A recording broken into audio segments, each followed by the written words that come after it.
fact, they're trying to encourage it. UDL is referenced numerous times throughout the ESSA bill, and it states and states are encouraged to design assessments and using UDL principles. They're awarding grants to local education agencies who use UDL and adopt technology that aligns with UDL. So, we're encouraging schools to learn more about UDL and to start adopting new practices that are going to help accommodate and remove those barriers for learning for every student. So the National Down Syndrome Society and 45 plus fellow members of the National UDL Task Force. They've played a critical role in raising awareness on Capitol Hill, right? We can't make that systemic change and where, all of these schools are adopting new practices in order to educate and meaningfully educate all students without that rallying, without lobbying for UDL. So National Down Syndrome Society and 45 or more now members are working hard to do that, and we're going to continue doing that. It was instrumental in helping Congress write a definition for UDL in the Higher Education Opportunity Act, and that's all been embedded in ESSA. And the reason I think it's important to bring that up is we want to put a backbone behind UDL, right? It's not just this abstract term that's like, hey, you should do this. We've got we've got it written in to the Every Student Succeeds Act. And I think that if you need a reference point and you want to take a look at education law and use that as a reinforcement for what you're trying to advocate for what your child needs in order to access education, I think it's always important to understand kind of the foundation and the framework from which it was built. So why universal design for learning? Sorry, the screen's a little bit fuzzy here, but universal design for learning, well, why? It's because classrooms are filled with lots and lots of different students, students that have different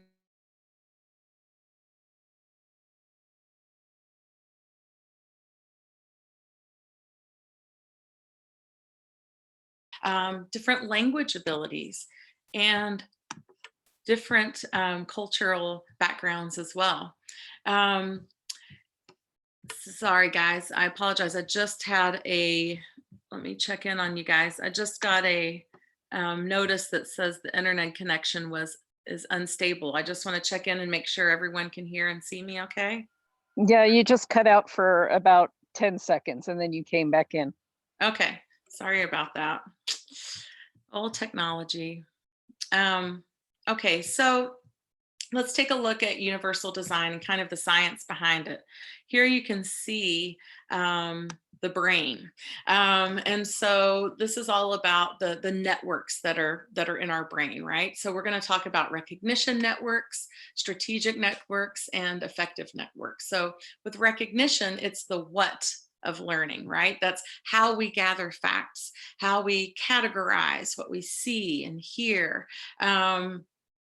Identifying letters, identifying words, identifying an author's style. Those are all recognition tasks. So this is the call to action, right? We need to provide multiple means of representation, multiple means of instruction. We need to present our information and content in different ways, right? Because we all process that what a little bit differently. Strategic networks, the how of learning. So planning and performing tasks, how we organize and express our ideas. So writing an essay or solving a math problem, those are strategic tasks. So with UDL, we have to differentiate the way that a student can express what he knows, because we may not all be able to express our understanding and knowledge in the same way. So the next principle of UDL is to provide multiple means of action and expression. And then there's the why of learning, the affective network, how learners are engaged and how they stay motivated, how they're challenged, excited, or interested. These are the affective dimensions. So the call to action is we have to stimulate interest and motivation for learning. We have to make it meaningful for our students. So the next principle of UDL is to provide multiple means of engagement. So basically, in short, is universal design for learning gives us the license to shake things up in the classroom, shake things up in our virtual learning environment. Not everybody has to be, is going to learn in the exact same way. So let's think about the learning profiles of our learners and figure out, get creative and figure out, well, what are some different ways I can reach the different learning styles of my students? What are some different ways I can engage my students to make learning meaningful? And what are some ways I can give my students an opportunity to express what they understand and what they know, that's not just a one size fits all approach. So universal design for learning gives you that key to get creative, to shake things up, to really take a look at your learners as individuals, to better understand how you can engage them in meaningful ways, and again, remove those barriers to learning itself. So it's kind of exciting and pretty cool when you think about it. So why, universal design for learning and students with Down syndrome? Well, for those of you who are parents and teachers of students with Down syndrome, this is probably, understandable for us, right? If we, our kiddos, with Down syndrome, we know that there are some very common learning profiles, and we know that there are big receptive and expressive communication gaps. We know that there are some sensory processing challenges. We know that our kiddos have strong visual learning style, but not necessarily, may not be as strong with reading, a bunch of words on a piece of paper at one time in really tiny text, or hearing an auditory presentation. We know that our kiddos need to be motivated in order to learn, that they need to be able to relate their life experiences or things that are motivating or interesting for them in order to attach meaning to what they're learning.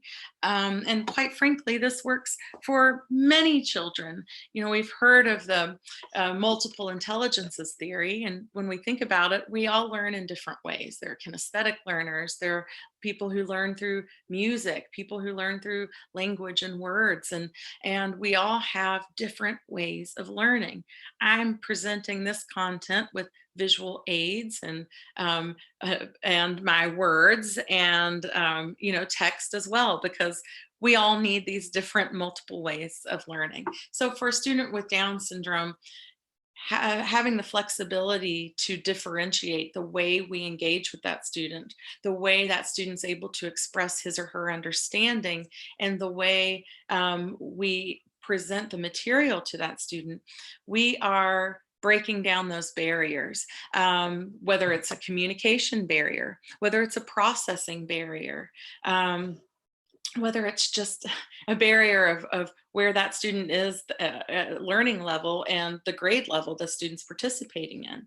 So it removes barriers by creating an accessible learning environment for students of all abilities. UDL gives us that key to utilize multisensory, meaningful instruction, and supports the learning profile of a student with Down syndrome, because multisensory experiences are always going to be more meaningful.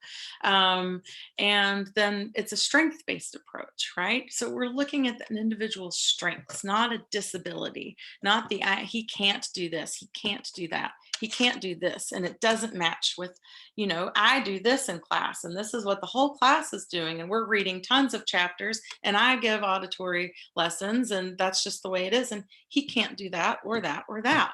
This helps us start to really reshape our thinking and really focus on a strengths-based approach. What can the student do? What engages the student? What motivates and interests the student? And then how can I utilize those strengths in order to help the student learn, and in order to help the student make progress, meaningful progress. Because it's a strengths-based approach, it's fostering independence, it's empowering our students, and we're building their confidence as they are able to access content in a way that works for their learning style, and they're starting to see their own gains. They're building little successes at a time, and that empowers them with the confidence and self-efficacy to keep moving forward. So when we talk about universal design for learning, um, it's important to kind of define roles, especially while we're learning, with the distance learning, right?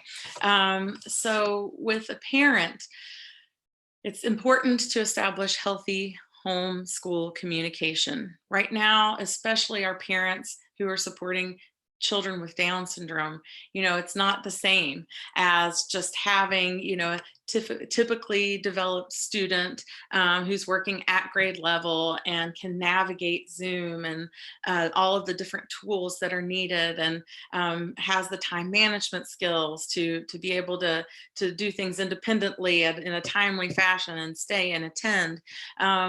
That's already a huge that's been a huge challenge for our parents who have they're with their typical kiddos, right? But when you're working with a student in a virtual environment as a parent, normally we would say, hey, mom and dad, your role is not to be the child's teacher.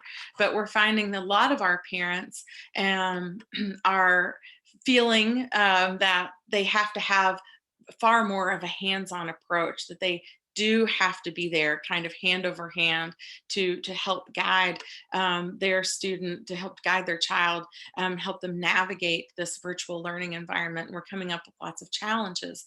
And so I think that starting with healthy homeschool communication is huge. Making sure that you and your team are on the same page with what's working and what's not working for your child in this virtual learning environment. Understanding, what supports are being provided and where you may be needing a little bit of extra help. But having that healthy homeschool communication is super important. Understanding and being able to communicate your child's present levels, like what's going on while you're at home. What are your child's strengths? What are your child's areas of need? I put in parentheses and all about me. We've talked a lot, and for those of you who've joined us for, multiple workshops, having that kind of one page, all about me, that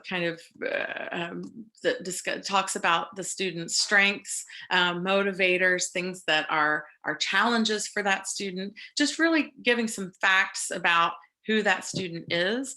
That's going to always be super important for the education team that's working with that child. And for our teachers here, if you have a student with Down syndrome in your class and you don't know those things about that student yet, maybe that parent hasn't prepared kind of a one-page all about me, I would encourage you to ask the family for some of that information, because it's going to be difficult to differentiate instruction, engagement, or expression without understanding that student's strengths and motivators and the facts about that student.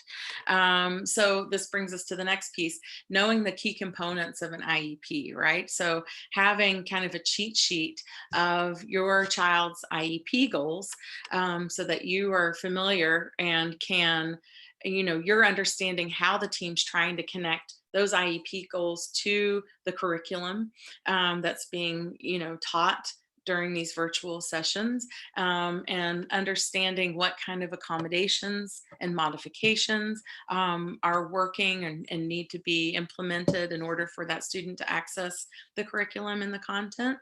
And then also just establishing your home learning environment, right? As a parent, it is your responsibility for helping that student have, being able to access, helping that student access this virtual learning environment as easily as possible. So whether that is setting up certain visual aids or folders, making sure the environment is free of too many distractions, making sure that you have different items available that are stored in separate compartments. It's not too busy. We don't want too much of a busy learning environment. Having a good idea about your child's schedule and what that child may need, so we can kind of front load that and prep it and plan for that. So again, just preparing that home learning environment in a way that fosters as much independence as possible for your child,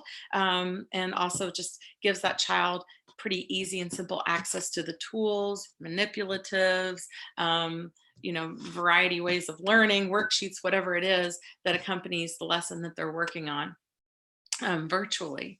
And for the teacher and the education team, the roles are pretty similar in some ways. It's definitely important that the education team establishes healthy homeschool communication. And I don't mean, I'm about to say especially for our families who have students with significant disabilities, but I think that it is important to make sure. Regression is a huge concern for a lot of our parents right now. And so our students who are most in need, those with the most significant disabilities, we know are suffering to some extent. And I can't speak for every single family out there, but I do know that we have many concerned families. I also know as teachers, you all are doing your very best to navigate these unprecedented times and this new way of teaching. I know that you're working more hours than you have before. You're having to do a lot of retrofitting and a lot of planning in different ways. I also understand and empathize with the fact that you don't have just one student in your classroom. You have a lot of students, and this might feel like an overwhelming task to identify the abilities and the strengths of each and every single learner in your classroom. But I will say that our students with the most significant disabilities are facing a lot of challenges, and regression has become a huge issue. So perhaps because you are doing a lot of retrofitting and planning, UDL, this might be a perfect time to really start strategizing about some different UDL methods, and opening up and being open to maybe having a more frequent homeschool communication with your families who do have those children with very significant disabilities, in order to try to align goals, in order to keep communication healthy, and to make sure that everyone's doing their part to support and provide the services and support that these children need more than ever right now. So understanding those present levels as well, understanding the strengths of your student, understanding those areas of need. I think it's important to then reflect on your own teaching style, reflect on your own virtual classroom environment right now, and figure out where those mismatches are, right? So you know how you teach, you know how all the rest of your kiddos in the classroom are learning, or different kids are learning in different ways. And so identifying, oh, I see here, this student actually, based on this IEP, there's going to be a lot of mismatches with what we're working on and what this child is actually working on toward his or her own IEP goals. And so when you start to discover and identify those mismatches in your teaching style, or the facts about the classroom environment, facts about the lesson versus facts about that student, and we're going to look a little into that a little bit more, the more you're going to be able to brainstorm effective differentiation for that student based on knowing that student's present levels, strengths, and areas of need. Understanding the key components of an IEP. I can't say that enough. I think that every teacher who is working with a student with an IEP should have a really quick reference, 1-page reference. The aide should have that as well. Anyone who's doing the modifications should have that as well, so that we are constantly thinking of how we can tie the curriculum and content that everyone's working on to those individual goals that that student's working on. Obviously, planning and collaboration. If we are making modifications to schoolwork, if we are differentiating instruction, and we are differentiating the ways we're engaging our students, and we're differentiating the way that student can present his or her understanding and knowledge about the content, it's going to take a little extra planning and collaboration. And so talking with your inclusion specialist or case manager or the special ed teacher, if you're a gen ed teacher, or vice versa, collaborating to better understand how you can plan to differentiate, I think is super important. And then obviously, making the teacher and education team are responsible for making appropriate modifications that align with the student's IEP goals, keeping in mind that in an on-site learning environment or a virtual learning environment, a teacher who is working with a child with an IEP is not responsible for getting that child up to grade level standards. And so it's important that even in this virtual learning environment, the assignments that are being given to that student, the way we are monitoring, assessing, testing, grading that student, are all appropriate, and that the modifications are made to suit that student's particular goals. So that's something that's very important, and that has to be established in order to make those meaningful differentiated approaches, if that makes sense. So this is, I think, I thought this was pretty interesting. If those of you guys are familiar with CAST, they actually authored UDL. They were a big part of building UDL into education law. And I think that this is kind of a summary of not focusing so much on disability, right? But variability. We are being flexible, not just based on someone's disability. It's just taking a look at all of the different variables that are happening in a classroom. This isn't just about a student with Down syndrome or a student with autism who is nonverbal, or a student with a significant physical disability, right? This isn't just about disabilities, it's about variability. We're taking into consideration all of the different variables that go on with every single learner, and their backgrounds, where they're from, culturally, different education, different socioeconomic statuses, where some kiddos may or may not have certain access to things. There are just lots of variables. And I think that if we look at it from that perspective, and not just like, oh, this kid has a disability, so now I have to change everything for that one kid. I think it's important to start thinking in a new way about variability versus disability. So I'm just going to play this quick little video for you guys.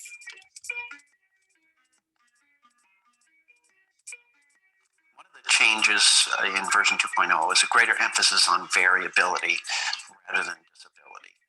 The field of disability studies and our understanding of cognitive science have suggested that a much better use of a word would be variability. It's not specifically about disability, although it includes that, but it's about how do we respond as an educational system to the variability in the students that we teach. Learners of all ages, of all nationalities, of all types are highly variable. Whether they're disabled or not depends on their interaction with the context. So variability needs to be emphasized, not disability.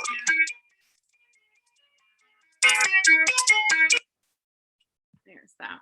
I thought that was pretty interesting, because I think sometimes we can get so focused on, again, that label, right? The disability piece and all the I can'ts, instead of recognizing that we all learn very, very differently. All of us here participating in this workshop, students in a school setting, all across the world, we all learn differently. So really just kind of changing that mindset of what we're working toward.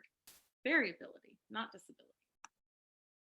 So I just wanted to give some examples, right, of differentiating. So here are 4 ways to differentiate instruction, just to give some examples. And again, the cool thing about it is there is no one size fits all approach. You have the license and the key to be super creative. You're not changing curriculum.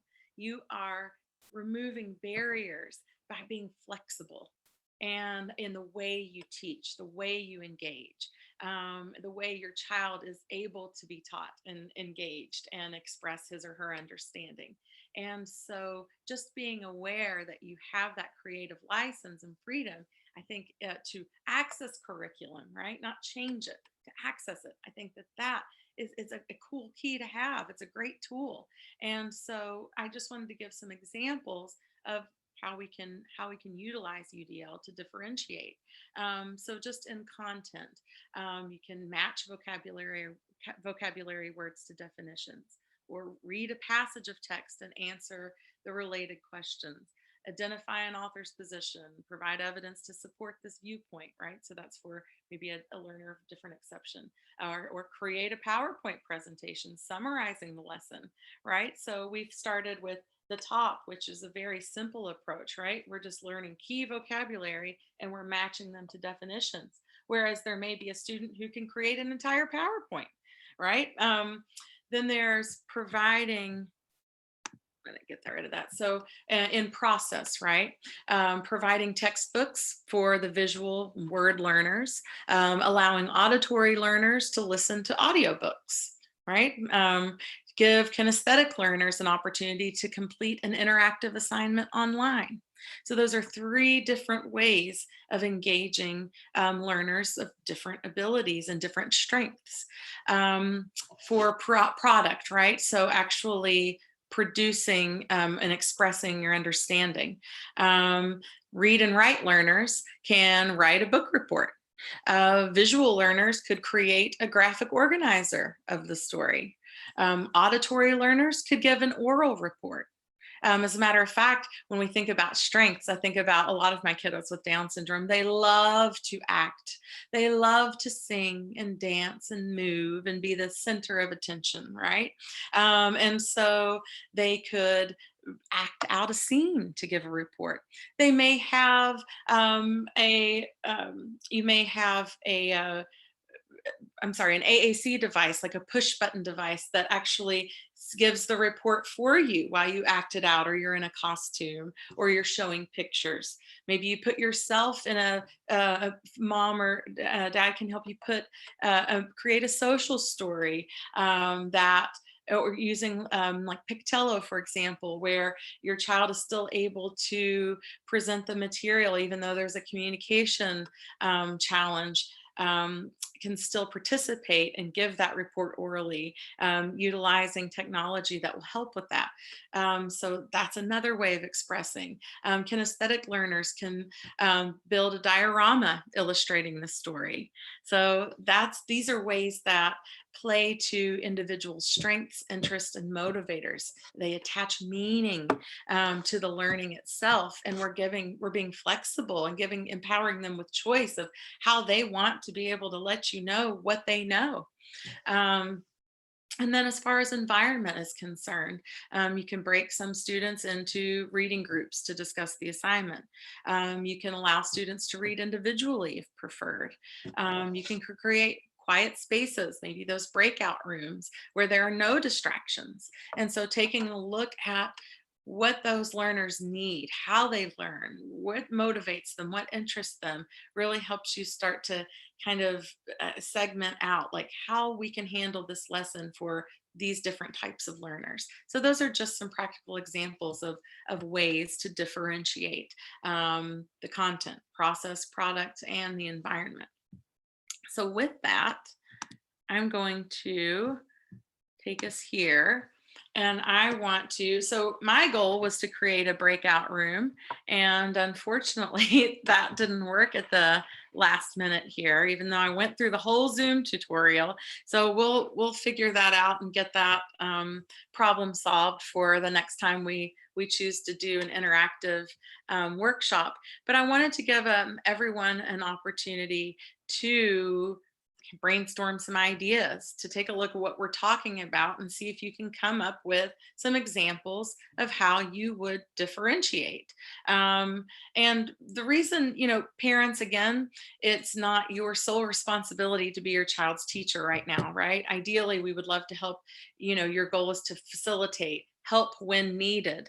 But at this point, I think that it's important to be empowered with an understanding in case your school team might need some help, understanding that they can do these things, that they can differentiate. They might benefit from a few examples. You know your child better than anyone. And this may give you the understanding about how you can provide some examples to your education team on how they could differentiate for your child. And of course, for our teachers, educators who are joining us, this applies to you as well, right? Working, collaborating with your team, even with the parent as well, to come up with some ways to differentiate. So basically, this is just an opportunity for us all to get our creative juices flowing and to practice just brainstorming ideas. And guess what? There's no right or wrong answer here. You can get as creative as you want to get. And while we're at home and you've got access to items of interest, for example, with your kiddos, there may be a counting activity where, the class is doing online counting, and that's not really as tangible as it needs to be for your child with Down syndrome, who needs something that's meaningful, a real life item.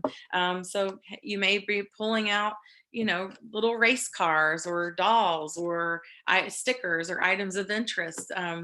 And so there are lots of different ways we can differentiate. It all depends on that student's the facts about the student, the interests, motivators, strengths. So we're just going to take a look at this example, and then I'm going to ask you all to think about some ideas of how you would differentiate anything at all, right? And how you would engage the student, or how the student could express an understanding, how the student could be instructed differently. And when we take a look at the mismatches that are happening between the facts about the student and the facts about the class or the teacher, teaching style, etc.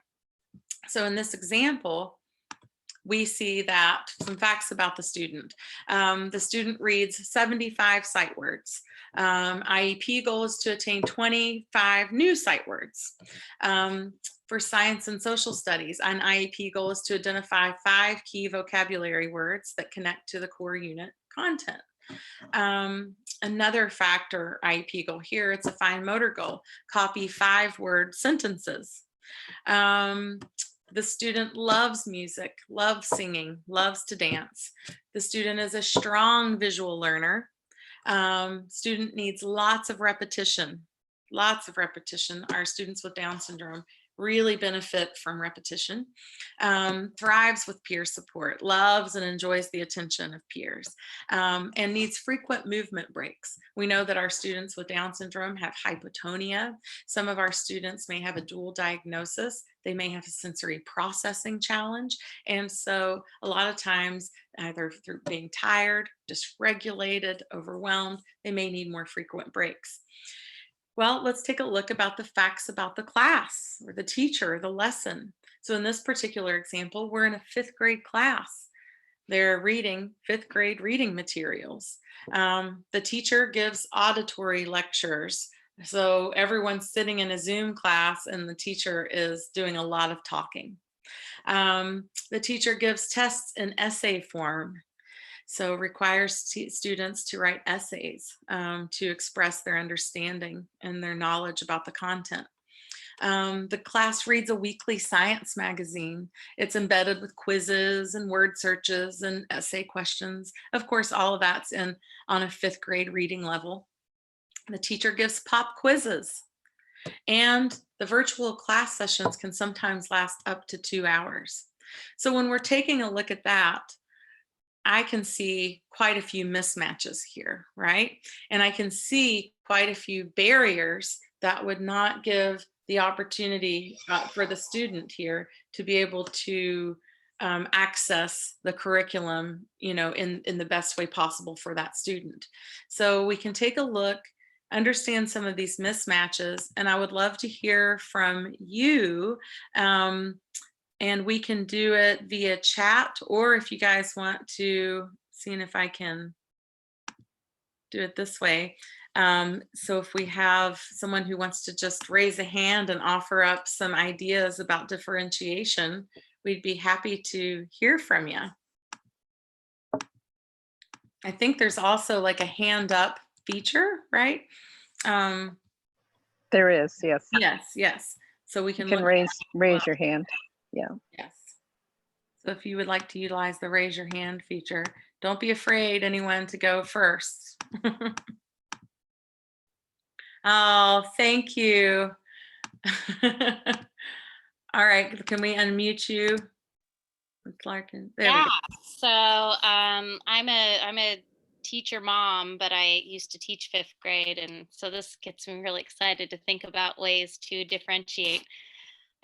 For this kid, he could still go through the weekly science magazines looking for those sight words, or looking for new vocabulary words. He could create a song about the vocabulary words, and he could even get up and dance with the song to kind of get that movement in there. Or every time he hears the teacher say a certain vocabulary word or something, that's important, he could, get up and walk around his desk to try and get that movement in there. I love it. Larkin, I like how, and thank you for being the first one. Larkin, I really like how you were thinking about the movement breaks, right? A lot of times we look at that as an obstacle, and I have a lot of frustrated educators that are like, I can't let this kid just like go and take a break every 10 minutes, right? For 5 minutes. Yeah. And I think you bring up a great point, which is sometimes those breaks and those movement breaks that are needed can be embedded into what we're working on, right? We can get creative with it, so it doesn't have to just look like, all right, here's another break for you to move and miss what's going on in class. And so it's about getting creative. How can we utilize that need, and put it to good use with what we're working on, considering that dancing is a motivator, right, and a strength for that student. So I really like the way you were embedding the need for those breaks into the learning, because that's a great way. Yeah, that's a great idea. So I appreciate that. Do I have any more hands up here? Oh, there we go. Hi, Laura. There you go. Am I unmute? Okay. One of the things that we run, Avery's in 3rd grade now, and of course I'm her para in all reality right now. One of the things that I've noticed in class is that even with things that I know she knows, the speed of things that are happening, and they're really great with her. And I know in person they try to work with her more, but as she gets older, this has been a real concern of mine. Because with how fast things go, then you can see more behaviors when there's frustrations and they're like not engaged. So one of the things that I've asked of the teachers that's worked for us right now is when they're working through a worksheet together that wasn't homework, so it's not completed yet, to maybe give us a heads up, like say, Avery, you work on number 5. And then by the time they get to that one, she now has a chance to have worked through the problem, either on her own or with her para, and then she can participate in a way that keeps her engaged and keeps her feeling like she's part of things and understanding stuff. And same for reading comprehension. And like one of the other things we have are journals. They log in, they're expected to write in their journals first thing of class. And she's not going to be able to, in 10 minutes, pick a topic, create a paragraph, and write it in the time the kids are given. So in the future, right now, I've been given the topics ahead of time to choose from, but in the future, that'll be something I ask for so that we can work on that the night before, or at least create an outline for her to then cut through some steps the next morning. So most of the things that we're running into right now and finding workarounds for have to do with the speed of things and keeping her engaged and accessing. So. No, I think that's a great point, Laura. And a way to so with differentiation, right? Knowing that our kiddos are strong visual learners,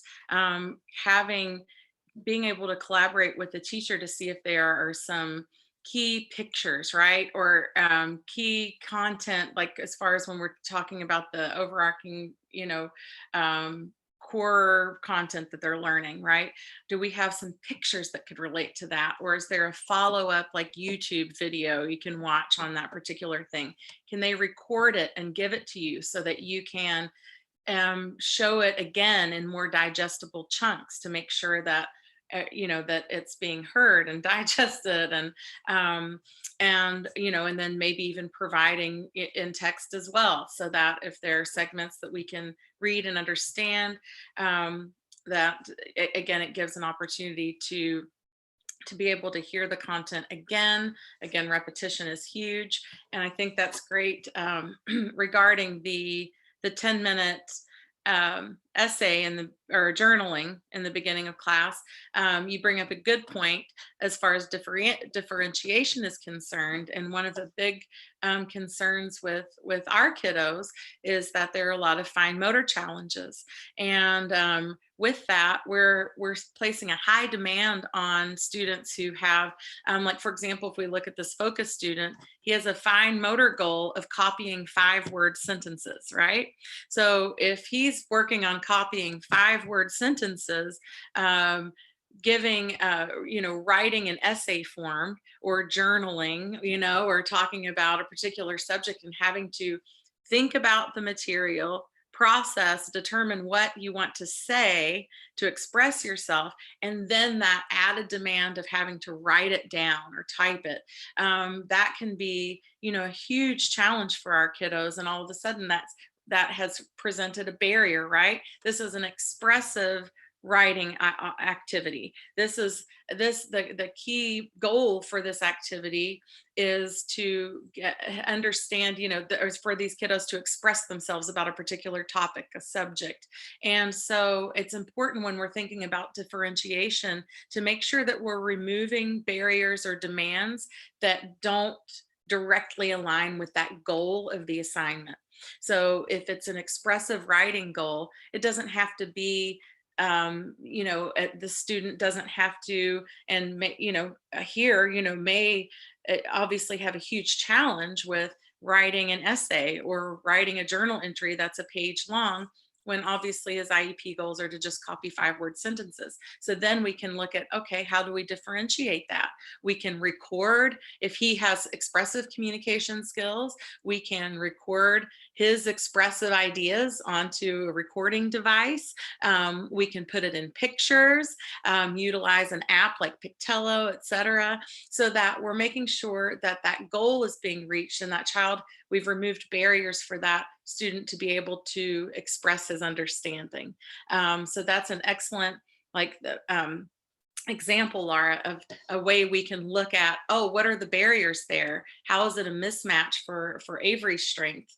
And what can we do to make sure she can still access the goal of that content without having the different barriers around her, which may be like that fine motor piece, or only having 10 minutes to do it, because of the processing, having to come up with the big ideas, etc. So that was a great contribution, Laura. Thank you. Any other folks have any ideas about this example student and some of the mismatches and what may be appropriate way to differentiate for the student? I can give you some hints too. We have a student who is reading 75 sight words, has to attain 25 new, so that's a total of 100 words, and this class is reading at a 5th grade reading level, right? So we could probably assume that that student's not reading at a 5th grade reading level. Another differentiation could be to present texts that are, you know, on a different reading level for that student so that it's easier to read, but they're still accessing, again, the same content. The goals are still the same. We're just providing a more appropriate leveled text for that particular student. Any other thoughts or ideas?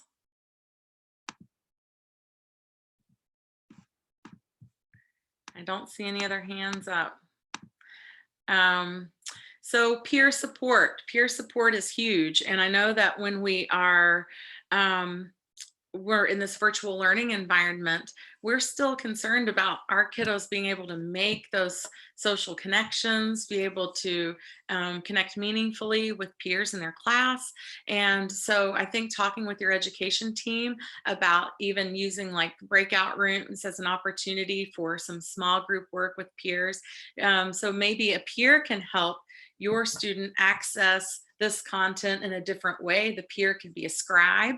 The peer could read aloud to the other student, or they could just simply pair up in a specific activity, right? So utilizing that, kind of thinking about how we can utilize peer supports that work toward the strengths of our learners. And of course, for a peer to pair up with someone with a disability, you know, that's an empowering role for that peer as well. And so that's something to consider. And just a strong visual learner, right? So this student's a strong visual learner.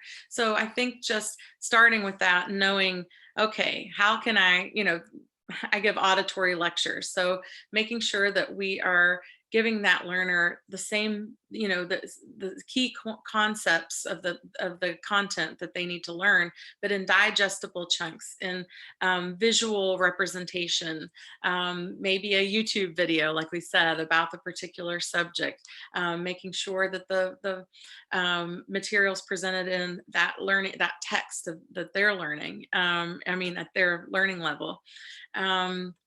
Just having as many visuals as possible so they understand what's coming next, what to expect next. And then Laura, you also made a great point, was having the school provide you with the content in advance so that you can practice it at home. Your student and child can go over the material over and over again so they can become more confident about some of the key content and can participate in the class with more confidence because of that planning and prep that went in ahead of time. Because obviously we want our kiddos with Down syndrome to still feel like you know, valued members of the classroom who can participate in this virtual learning environment alongside their peers.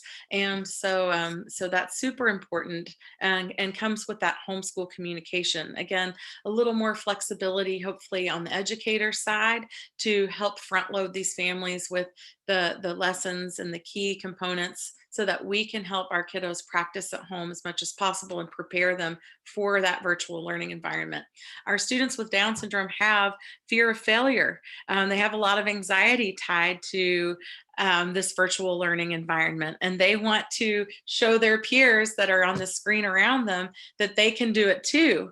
And I think the more we can plan and work on how we can differentiate in a way that is allowing that child to participate meaningfully, the less behaviors we are going to see around this virtual learning environment, the less, you know, the more access we are going to give our kiddos to learning itself. So I think that it's just important to communicate. Homeschool communication is just super important during this time. And again, as parents who are participating in this workshop, hopefully you are coming up with some new ideas about how, okay, I know my kiddo, this is how he or she learns, and you can communicate that to your team, help them out so you can get creative. Hey, Elizabeth. Yes, ma'am. We have Erin raising her hand, and then we have one question. Okay, yes, Miss Erin. Yeah, so Elizabeth, I think a lot of these is great suggestions, and I'm thinking about these things all the time in terms of how to help Ray Mare, because he basically needs help the entire time he's attending school. And so by the time that's over, I think both he and I are kind of burnt out how to, you know, and I think he would benefit from having that kind of prep or getting the materials in advance, but I'm just kind of at a loss of like, when can I even give it to him? When can I give that input to him? Because he's burnt out from all just the time at school, and then I'm too have, you know, other things I need to do. So do you have any kind of suggestions given that type of scenario? Yeah, you know, Erin, obviously, you know, you're on the same boat with so many parents. We have, and kind of circling back to what I was talking about earlier, right? It's a lot different when you're trying to help facilitate virtual learning and you have a child that is, you know, can navigate independently. And you still come, you know, I still have a lot of parents with challenges in doing so, but when you have to be there as basically, like Laura said, you know, you're a para. It's wearing folks out. And I think that, and especially for our working parents, you know, who are working full-time jobs and also expected to help facilitate distance learning. And it just, you know, it's so overwhelming for everybody. And I think that one of the best things that the best things I could tell you with this is to really communicate, have an honest conversation about your biggest challenges, how it's, you know, wearing you out, wearing him out.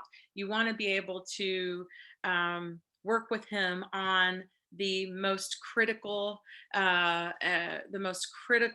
pieces, right, of all of this. And I think that one thing a lot of our parents are a little overwhelmed by is that a lot of times their students are getting pretty much the same work, and they're left to modify or differentiate on their own, or they're getting just like tons of work and we're not quite sure like if it all applies to, you know, your student. Does he have to be doing all of these same things? And so I think it's about identifying the key pieces you want to work on that you feel like are manageable for your family and manageable for you as you're helping facilitate Ramari's education right now. We're all having to be a bit flexible with that. So when your child has an IEP, right, we can change the what of everything. So it may mean we're really taking a look at those streamlined IEP goals. So I think that's just really important, making sure that you and the team have, you know, are really familiar with those streamlined goals, and then taking a look at what the content that's being taught that week, and saying, okay, what are the key components? What are those critical assignments that we need to really focus on? And it may mean, because you have this IEP, you can reduce the what, right? Maybe you're just getting too much work right now. I'm not sure, of course, and this is something that if you'd like to talk about on the side, I'm happy to help you out with that as well. But I think during this time, especially since we're focused on those critical skills, we don't want to see our kiddos regress. We don't want to be completely burned out and not, we want to have the bandwidth to be able to support our kiddos and continue that support, knowing that one-on-one specialized instruction, whether it's from you as a parent, an aide, or at school, is so important for our learners with Down syndrome, that repetition and that one-on-one piece. Really having an honest conversation with your school about saying, okay, what do you feel like are the most critical core areas we need to work on each week, that are tying to the curriculum? Or is there anything we can shave off right now? Is there anything, because again, with that IEP, there is flexibility of changing up the content, how much input and output, et cetera. Does that make any sense, Erin? Yeah, I think it's helpful. I think what you're saying, especially about just streamlining the IEP goals and figuring out and maybe having them figure out, I don't figure out anymore. Yeah, no, exactly. And they should, right? That is the role of the teacher and the education team, is to help you help figure that out and communicate that to you. But yes, streamlining, that would be my best advice. Yeah, because I think it's hard sometimes. The issue partly is they want him to do the same thing as all the other kids and do his IEP goals. I'm like, how? And so that comes down to then, right, that homeschool communication, your education team understanding that Ramari can work below grade level, and that because he has an IEP, he does not have to be completing all of the same grade level assignments as his peers. So that's where I'm hearing is the breakdown there. Yeah. So it sounds like you guys are overwhelmed with all of these assignments that may or may not be appropriate for him at all. And so streamlining and connecting the content they're working on to his IEP goals. Then you can work on how do we differentiate this so that we can remove those barriers for him, and it'll make it a lot more manageable for you. Yeah, that's good. Thank you, Elizabeth. No, of course, of course. I saw a hand up over here. Yes. Hi. Hold on, let me unmute you. Okay. Oh, it's still not working. I also have a question waiting too, so. Okay. All right. I believe I was able to unmute Viviana. Yes, hi. Hi. First of all, it's my first time, and I have to thank one of our parents here. I have one tiny kid, very sweet, and I'm just here trying to find out answers. How can we help, right? But the key, I definitely think, is communication, because Mom, Eunice, she's here. She gave us the whole information of the child. Even if you don't have your IEP, I think teachers are willing to listen, and I hope they really want to help, right?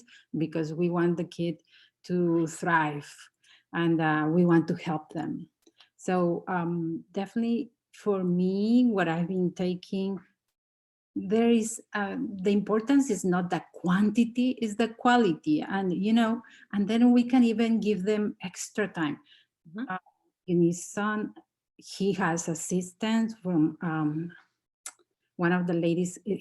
She's with him, she helps him a lot, right? So I can only imagine, as parents, if you have to be there as be another teacher, right? Now even harder because we are not with them.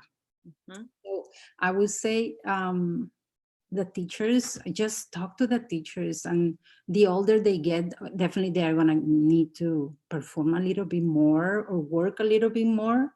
But there is always way to just, make it differentiate. He doesn't have to do everything as long as he's working. So you give less exercises or more time to turn it in. So you give them all these chances. And that's what we do here at the school. I only teach Spanish. So I'm not a homeroom teacher, right? Or science or math. Well, Spanish is good too, but I can only imagine when you are trying to teach Spanish, math, and they have to do these 30 exercises every day or every other day, the kids cannot keep up. So what we do here, we just, because we have so many different, everybody learns different. We have so many kids, not only, well, we only have one with Down syndrome, but we have so many other with so many other different things. And we adjusted just, depending on the child. The IEP definitely help us. Okay, he is really good on this, he struggles on that, so we can adjust individually for each student. So communication, definitely, it's the key. And hopefully the teachers are willing to help also. Yes. And Viviana, thank you so much for that. We really appreciate, first of all, welcome. I'm glad that you're joining us for the first time, and we do hope that you come back for more of our workshops. It's so important, and you bring up a great point.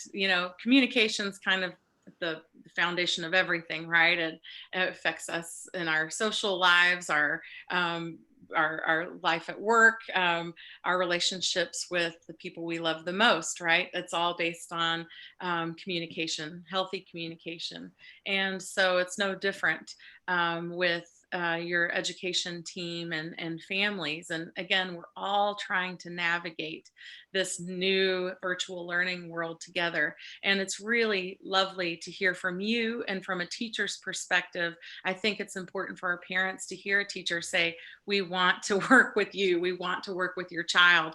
Let's communicate about this, and we can collaborate to make this a meaningful learning experience, for your child and our student.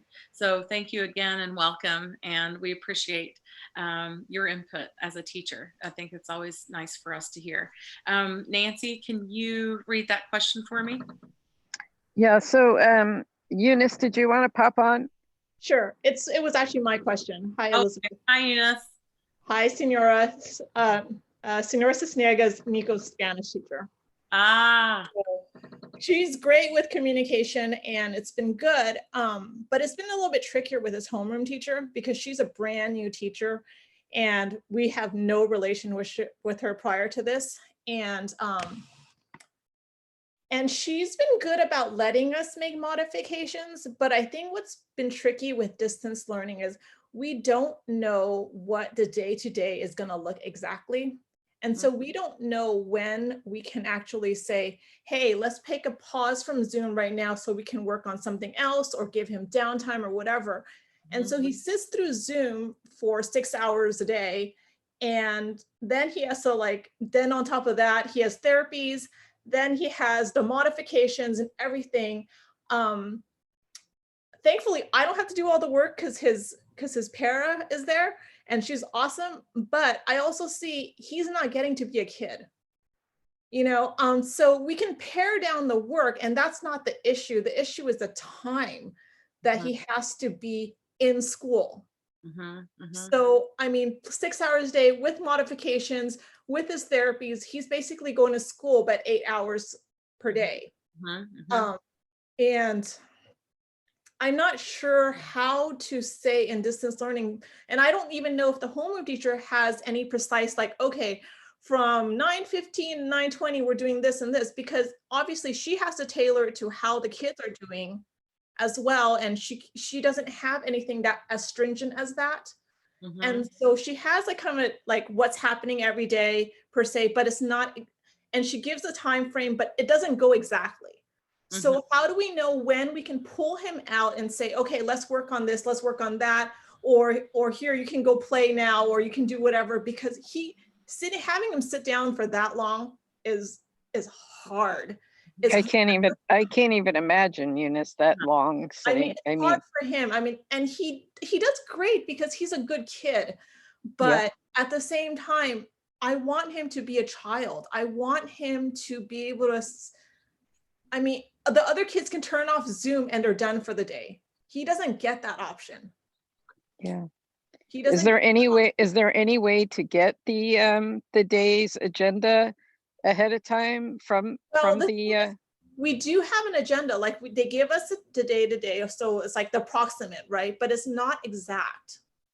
It's not exact. You don't have the minute to minute, and nor can I expect them to have the minute to minute because they're obviously adjusting to the mood of how the whole class is doing at that time. Do you know what I mean? Yeah. So how do we, I don't know. I'm trying to figure out what's the workable way to allow for him to do his modifications without, for example, right now they're supposed to having this huge test next week on Mesopotamia. And we're okay, we're going to have him do a project instead of taking a test, which is fine. But a test would take him, a few minutes to take. A project is going to take him over an hour to do, which is fine because he's going to learn. But then that's also adding time to everything. So Eunice, I think that kind of echoing what Aaron and I were talking about is again, this does involve, you have to. He has no IEP, by the way. He has no IEP. And it's private school. Oh, gotcha. Okay. There's no IEP, and we were in the middle of doing the IEPs right when the pandemic hit, and so. And because I know that the public school district has been so overwhelmed, I have not pushed for the IEP to finish being done because because we have a placement. So that's parts I'm not worried about, but it's just he doesn't have an IEP. So I'm trying to work on with his therapist and come up with goals. Yeah. But not as easy, I guess. Yeah, so I agree. So Eunice, that's a different challenge, right?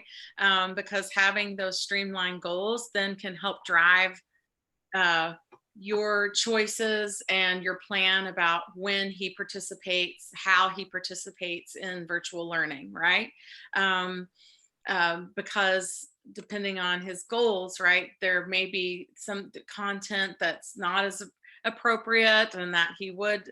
And so I think that that's probably where the challenge is that without those goals, it's difficult for you and the teacher to collaborate, or the aide to say, okay, how can we I love the idea as far as, kind of circling back to differentiation, right? The project on Mesopotamia versus taking the quiz. That's a great example of differentiation. It is more time consuming. But it may, right?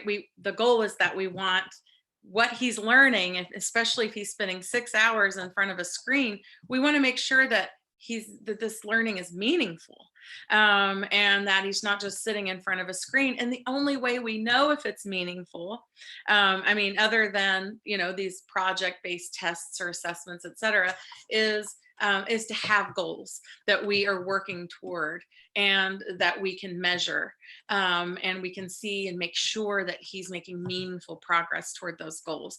And then again, those goals can drive the planning of how he participates in this virtual learning environment. And then with those goals, it may look like, yeah, okay, so he can sit in for 90 minutes on this particular thing. This is how he's going to participate in this particular subject or content. And then we're going to have a break while they're doing this so that he can get in another goal. It might be a gross motor goal, or it might be in order for him to have that break. And without understanding your particular son's profile and what goals would be meaningful for him, it's hard to say. But I do think that starting the conversation, and working to create some goals just to give you some type of foundation, or just a launch pad from which to go from there, is important,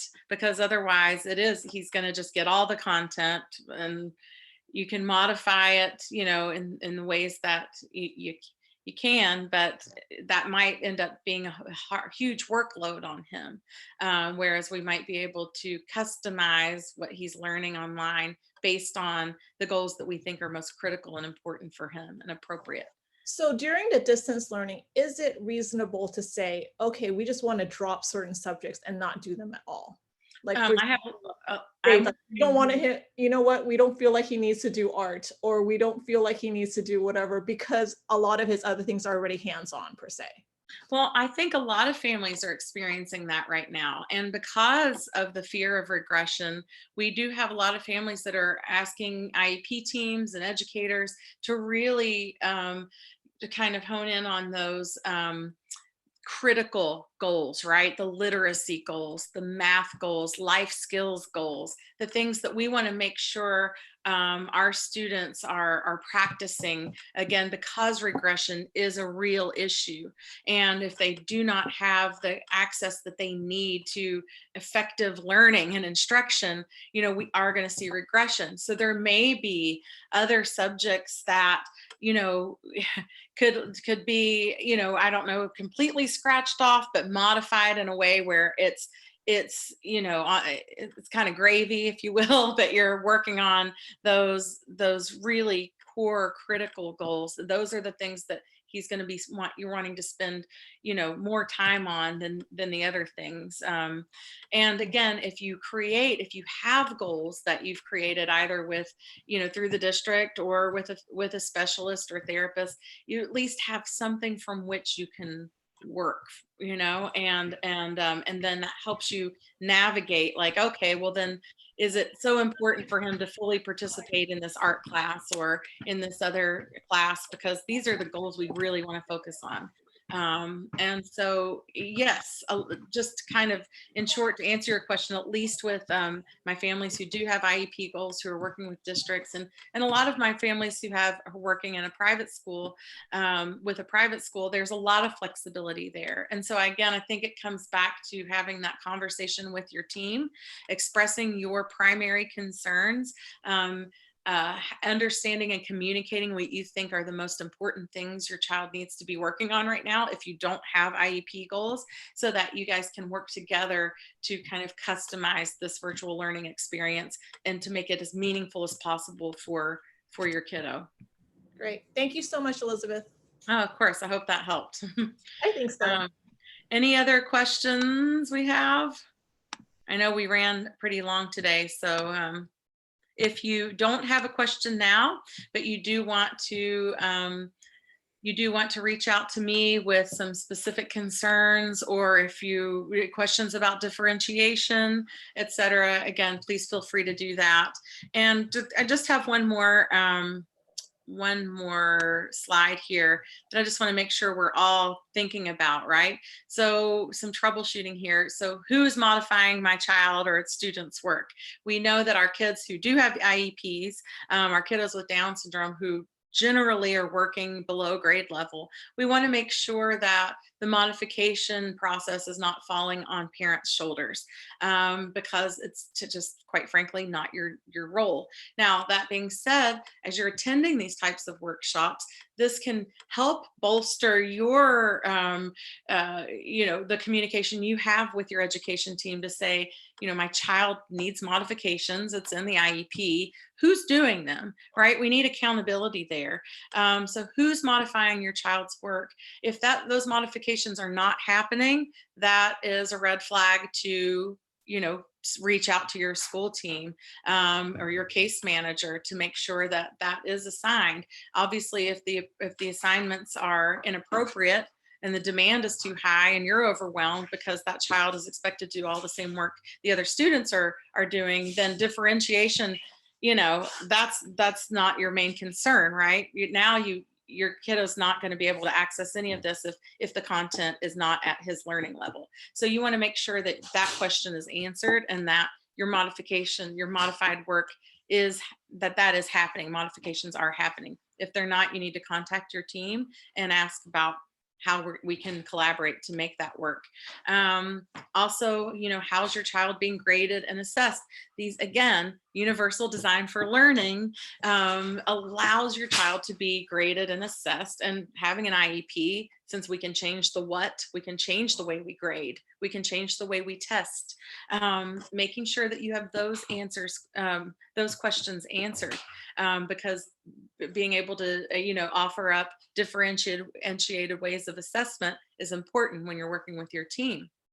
And then what do you feel, what if you feel your child or student is still not able to access that learning? So you've worked with your team, you've got good homeschool communication, you can see that you're getting modified assignments in advance, and you're still working on them, you're working on them throughout the week.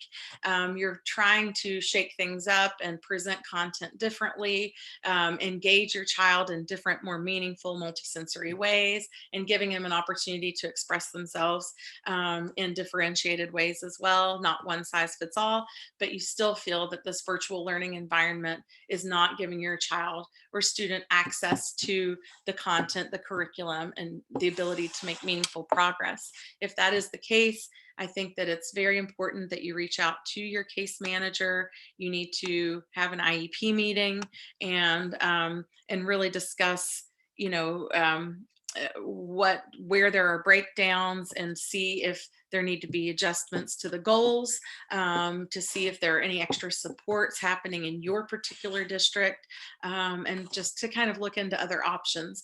Just make sure that you are communicating with your team. As Viviana commented earlier, communication is key, and that's what it all does boil down to.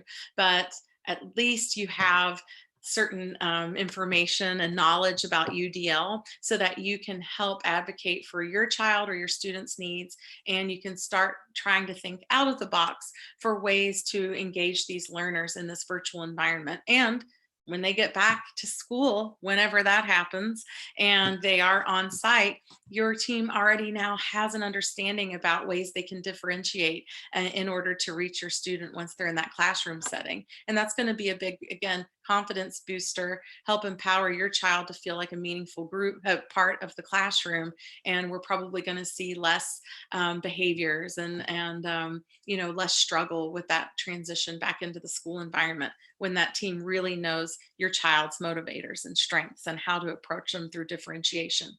So hopefully that makes sense to everybody. Do we have any more questions, Miss Nancy, before I don't have any questions, no.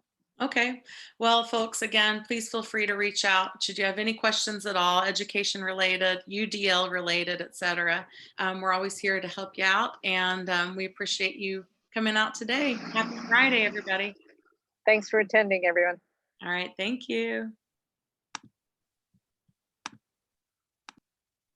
Thank you. Bye. Bye-bye.